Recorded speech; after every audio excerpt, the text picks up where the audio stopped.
Today, I will show you a 2018 comedy film titled, Hello, Mr. Billionaire. Spoilers ahead.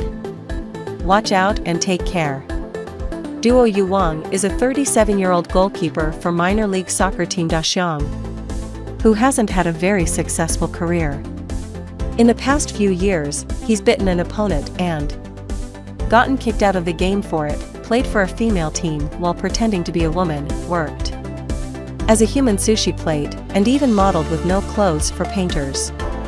When Mr. Jean calls him to have lunch with him, Duo Yu thinks he's about to be recruited to a more successful team, but it's actually exactly the opposite. Mr. Jean wants to pay him so Duo Yu will lose his next match on purpose, but he turns down the offer, explaining he dislikes fraud, and for this, he won't allow the other team to make even one goal.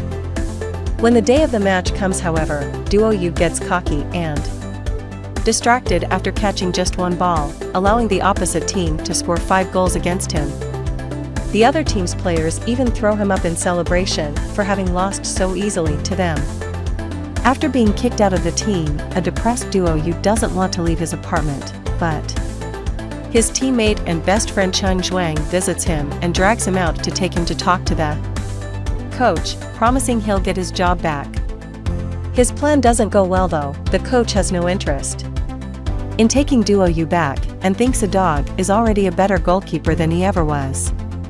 When Cheng Zhuang threatens to leave if Duo Yu isn't welcome back, the coach laughs and lets him go, considering losing both of them at the same time a great thing for the team. On their way back home, when stopping the car at a red light, a traffic racketeer pretends to have been hit by them. Since he refuses to admit he's acting, Duo Yu and Cheng Zhuang grab him, bump him against the car a couple of times, and even use his body to clean the car window. A young woman, Xia Zhu, suddenly sees them and calls them bullies, recording everything with her phone and calling over more people to be witnesses, not believing the racketeer explanation since she caught them with their hands in the cookie jar. This lands both of them in jail. The one to pay for their bail is Mr. Jean, who tells Duo Yu he isn't actually involved in the soccer business and their meeting the other day had only been a test. He takes them to his office and, after telling Cheng Zhuang to wait outside, he introduces Duo Yu to Mr. Yin and Mr. Lai of Guangming Trust Fund. The three men explain to Duo Yu that his grandfather had a brother that fell out with his family and lost contact, causing everyone to think he was dead, but actually, he only passed away last month. Duo Yu is the sole heir to his fortune, but to be able to receive the money, he has to pass a test, which his second grandfather explains through a video he recorded before dying. Duo Yu must spend 2 billion yuan in 1 month, and if he's successful, he'll receive the rest of his second grandfather's money, 30 billion yuan. There are some conditions though. The money must be spent legally, he can't have any assets left at the end of the month. He can't get gifts or give money to charity, all money must be spent on himself. He can hire up to 100 people, but he must accept the service they provide. He can't destroy any valuable stuff he could buy, he can't bid up to excess the prices of the market, and he can't tell anyone of this game, in case his grandson can't take the challenge. The old man has added a coward clause. Duo Yu has the option to take 10 million yuan and leave as if nothing happened, which means the fortune would stay in the trust fund for Mr. Yin and Mr. Lai to use, or accept the challenge, which could leave him with nothing if he loses. Duo Yu takes the challenge, so Mr. Jean informs him he'll be monitoring him for the following month to make sure he follows the rules, and assigns one of his company accountants to him to keep track of his expenses. This accountant turns out to be Xia Zhu, who doesn't want to work for him after what she saw on the street, but Duo Yu decides to hire her anyway as revenge for sending him to jail. Afterward, Duo Yu takes Cheng Zhuang with him and together they go to the vault to see the money, almost passing out when they see so many bills together in one room. On their way out of the bank, with bags full of money, Duo Yu already starts spending it by hiring all the guards working there by promising them excessive salaries. After renting some cars as well, Duo Yu goes to see his old soccer team and informs them he'll be renting them and a team from the Major League, the Hang Tai, to play against them in the future after he's done repairing the whole stadium. The team doesn't believe he's rich now and laughs at him, so to make his point, Duo Yu makes an excavator come over and drop a bunch of money in the middle of the soccer field. The whole team joins Duo Yu in his cars, although when they take the road, he travels alone with Xia Ju to try to hit on her, but she informs him she already has a boyfriend, an orator and educator that talks about spreading positive energy and doesn't care much about money.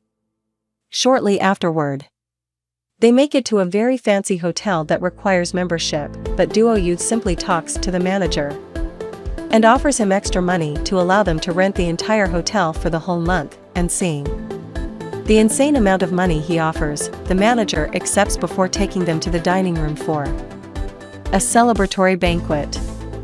All this falls under the rules, since Duo Yu is allowed to buy things for his employees and he's renting the team now. During dinner, Duo Yu announces he'll be opening a new investment company and the CEO will be Chang Zhuang, who is very touched by the gesture, because he doesn't know Duo Yu chose someone who isn't smart on purpose so he can lose him money. From then on, Duo Yu starts spending as much money as possible, from a $1 million haircut to renting clothes, furniture, and cars, which confuses Xia Ju because it would be cheaper to buy these things. She points out that at this rate, he'll lose it all in half a year, which is too fast for her taste, but too slow for his, but he cannot tell her this. At that moment, Xia Ju's boyfriend Jiannan Lu arrives to take her with him to his lecture about not being slaves of money. After turning down the offer of a drink, Jiannan tells Duo Yu about his lecture, which sadly hasn't sold any tickets. Duo Yu grabs some money from his safe and buys them, all for his team, instantly making Jiannan drop his anti-capitalism stance. He accepts the drink, even if he usually doesn't have alcohol, and offers his services as a gardener, which Duo Yu accepts. Disappointed by seeing he isn't the man she thought he was, Xia Ju breaks up with him. Sometime later, Duo Yu has his first meeting with his new investment company and orders them to invest in a bunch of sunset industries that could be shut down any minute now. Right after that, a crazy man tries to get funds for his weird invention, a machine that lets you swim on land. Duo Yu gives him money as well before asking if anyone else had a dream, so he can fund them all no matter how ridiculous they are. The following day, while Duo Yu is having a massage, the masseuse Shasha tries to sleep with him and doesn't take no for an answer, as she corners him against a statue. Xia Ju arrives to remind Duo Yu of their next meeting, saving him just in time. They join Mr. Yin and Mr. Lai on the golf field, which his team will be using to train, and Duo Yu sees Shasha there with them, discovering she had been hired by Yin and Lai to spy on him and get him to lose the challenge. Duo Yu invites the two men to lunch, but since the rules say he can only treat his employees and any other expenses would come out of his own pockets, he serves Yin and Lin instant ramen. One of them quotes some philosophy told by the famous businessman Mr. Lafitte. So Duo Yu decides to pay an insane amount of money to bring him to China and have lunch with him. With Xia Ju as interpreter between them, Duo Yu asks Lafitte to tell him about the worst investments he's ever had because he wants to have classes on business failures. Lafitte finds this request very insulting, because he only teaches people to succeed, and leaves without even trying the food. Xia Ju gets angry with Duo Yu for having been so rude and leaves as well. But he follows her with his car while hearing her talk about how she's considered the Black Widow of the investment world because every company she's worked for went bankrupt, a fact she doesn't include in her resume and thinks will get her fired. Duo Yu considers it a good thing though, and says that while the other companies may call her a Black Widow, for him, she's his company's mascot. Duo Yu continues to spend money in crazy ways, having a servant for every single little part of his daily routine. His mood falls, however, when he hears all the investments He chose badly on purpose, have actually been successful and are giving him even more money. After sending his employees away, Duo Yu throws a tantrum in the meeting room, cursing his luck. Ian and Lai see this news on TV and laugh at how badly Duo Yu is doing with the challenge. After having a nightmare about burning the money and meeting his second grandfather, Duo Yu is woken up by Chang Zhuang, who wants to introduce him to an old friend of his to see if there's room for him in the team. As soon as Duo Yu sees the man with a bad eye and a cheap choice of clothes, he hires him on the spot. Feeling very grateful, Chang Zhuang promises they'll work hard and maybe one day they can celebrate with fireworks, giving Duo Yu an idea. Meanwhile, Xiaozhu is spending her birthday alone in her apartment with a little cake she got for herself until Jianan shows up out of nowhere. After giving her flowers, he takes her cake and starts eating it without even asking for permission while telling Xiaozhu he has an idea for a book in mind and he'd appreciate her asking Duo Yu for funds. Xiaozhu's reply is smashing the cake on his face before kicking him out and going to see Duo Yu for some business matters. He doesn't let her talk about work tonight though. He just shows her the surprise he's prepared for her, thousands of fireworks illuminating the sky all over the city. When Xiaozhu mentions her birthday, Duo Yu pretends this is her present when he actually had no idea of the date. While she is quite touched by the gesture, she still tells him they can't date because they're from different worlds, and she'll only see him as an uncle or brother. Sometime later, Xiaozhu discovers there are posters with her face all over the city that Duo Yu has put up to convince her to give him a chance. There also are ads on TV and the radio asking for the same thing. This puts the attention of the public on her, who follow her around to take selfies with her.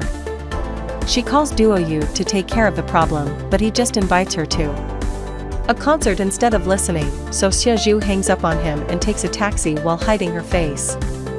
When the driver stops the car at the red light, the same traffic racketeer from the other day shows up and pretends to be hurt again, making Xiaozhu realize Duo Yu hadn't been lying after all. Seeing him with new eyes, she arrives at the hotel and accepts Duo Yu's concert invitation, saying she'd like to know him better. The concert turns out to be a private affair in the hotel with her favorite singer. After dancing and taking pictures with him, Duo Yu takes Xiaozhu out for dinner. Then they play soccer with some kids at the park and have a lovely walk together by the river. Meanwhile, Ian and Lai call Jianan and hire him to help them make Duo Yu lose the challenge. Speaking of Duo Yu, he falls under more stress when he sees his soccer team partying instead of training, and Chang Zhuang informs him the company has made another billion. After punching his friend, Duo Yu throws himself into the swimming pool to calm his nerves, and while remembering everything he's learned so far, he gets an idea. After getting Mr. Jin's approval, he makes a special presentation at the mall announcing his new project, a fat insurance program.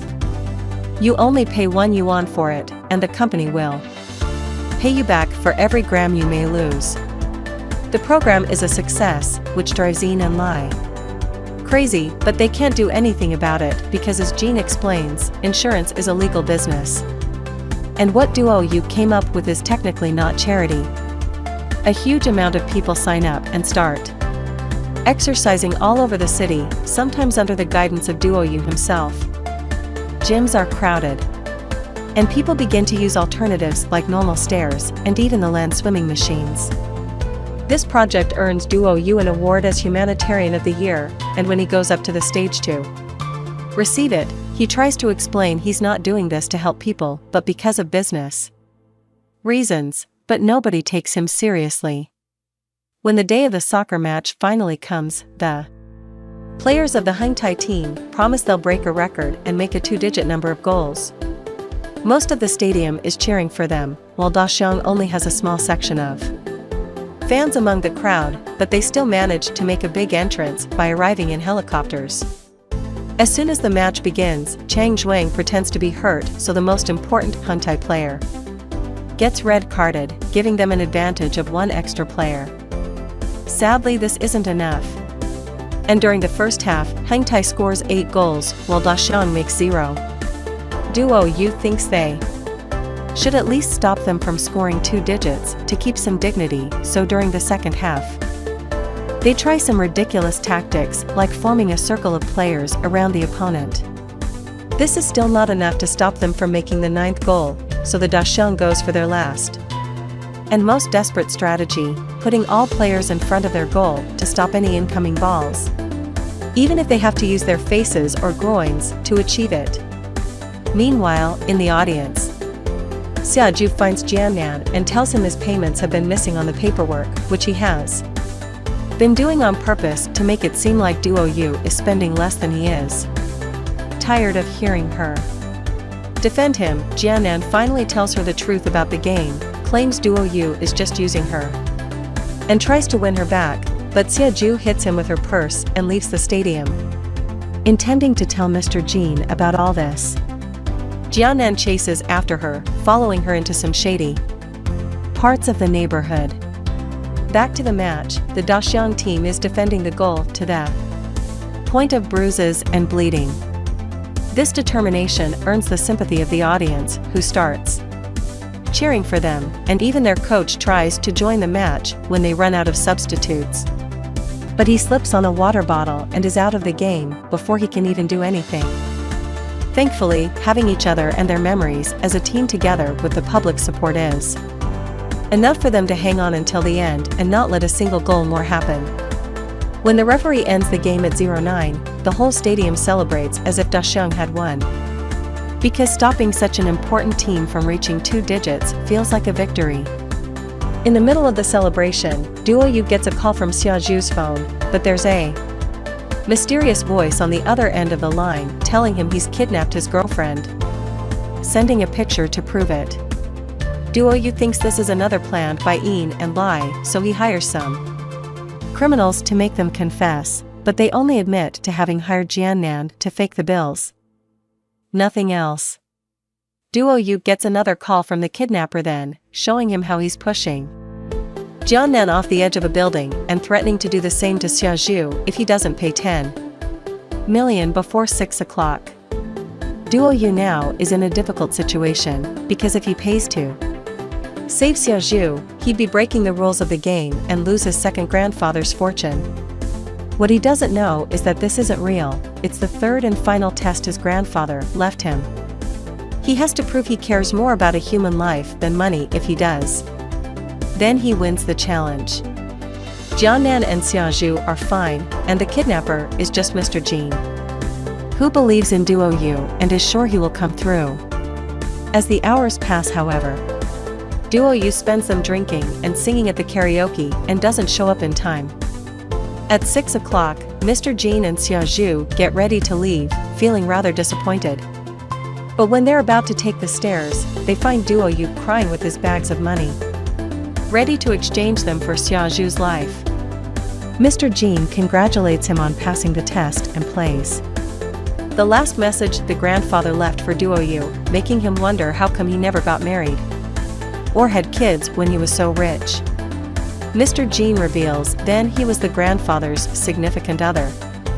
Many months later, Duo Yu and a very pregnant Xiaju come back from traveling around the world. Now, they've enjoyed themselves enough, they're ready to donate all their money, but they interrupt their paperwork process when they realize they need to keep at least some for their future baby. The couple starts making a list of things they need, and while it starts pretty basic, it becomes filled with enough extravagant things that will end